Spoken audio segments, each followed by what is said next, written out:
नमस्कार दोस्तों। प्रदेश सरकार द्वारा कुपुई कॉलेज को मर्ज करने के जो आदेश जारी किए गए थे उन्हें आज निरस्त किया गया है और ये एक वेलकमिंग स्टेप है और हम प्रदेश सरकार के इस फैसले का स्वागत करते हैं और धन्यवाद करते हैं कि प्रदेश सरकार ने कुपुई क्षेत्र के जो यहाँ पे भौगोलिक स्थिति है और यहाँ की जो डिफरेंट जो कंडीशंस है, डिफ़िकल्ट कंडीशंस है, उनको ध्यान में रखते हुए और यहाँ की जो आर्थिकी लोगों की है उन तमाम फैक्टर्स को ध्यान में रखते हुए और बच्चों के भविष्य को ध्यान में रखते हुए ये स्टेप लिया है। उसके लिए हम धन्यवाद करते हैं और उन सभी लोगों का भी धन्यवाद करते हैं जिन्होंने इस मुहिम में क्षेत्र का और क्षेत्रवासियों का सहयोग दिया और मजबूती से इस इशू को, इस मुद्दे को सरकार के समक्ष रखने में क्षेत्रवासियों का सहयोग किया। तो सभी का हम लोग तहे दिल से जो है वो शुक्रगुजार रहेंगे और धन्यवादी रहेंगे। और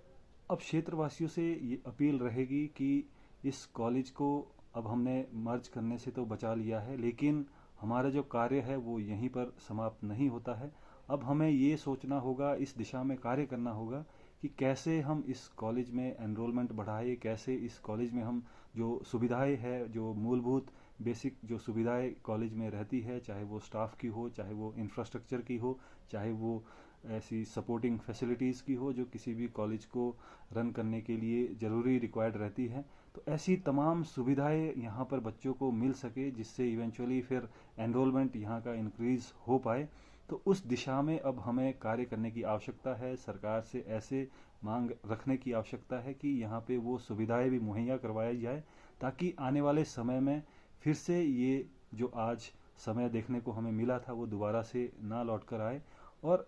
हमें ये भी कोशिश करनी होगी कि यहाँ पर एनरोलमेंट हम किस तरीके से बढ़ाई जाए, यहाँ की एनरोलमेंट, उस दिशा में भी हमें सोचने और कार्य करने की आवश्यकता है। और अब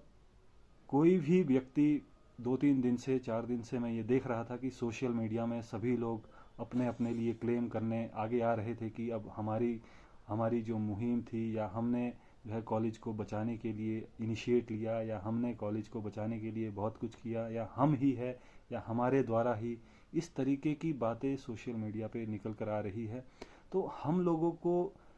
ऐसी जो चीज़ें हैं, ऐसी जो बातें हैं उससे बचना चाहिए, क्योंकि क्षेत्र के लिए कई ऐसे लोग हैं जो बिना सामने आए कार्य कर रहे हैं और लंबे समय से कार्य कर रहे हैं। तो जो भी क्षेत्र के डेवलपमेंट से रिलेटेड इश्यूज रहते हैं या आपको कोई भी ऐसा प्रयास सामने आपको देखने को मिलता है तो वो किसी एक व्यक्ति विशेष के प्रयासों से वो चीज़ें क्षेत्र में नहीं हो रही है। इसके लिए अलग अलग लोग अलग अलग तरीके से रेगुलर कार्य कर रहे हैं और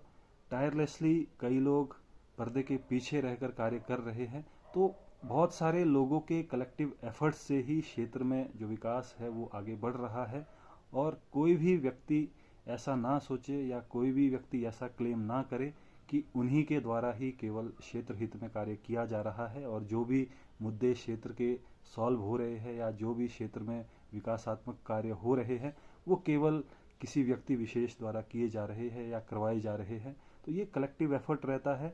मैं वाली जो भावना है वो हम त्यागें और हम वाली जो भावना है उसे अपनाएं और एक दूसरे के साथ मिलकर क्षेत्र को आगे कैसे बढ़ाया जाए इस दिशा में कार्य करें। और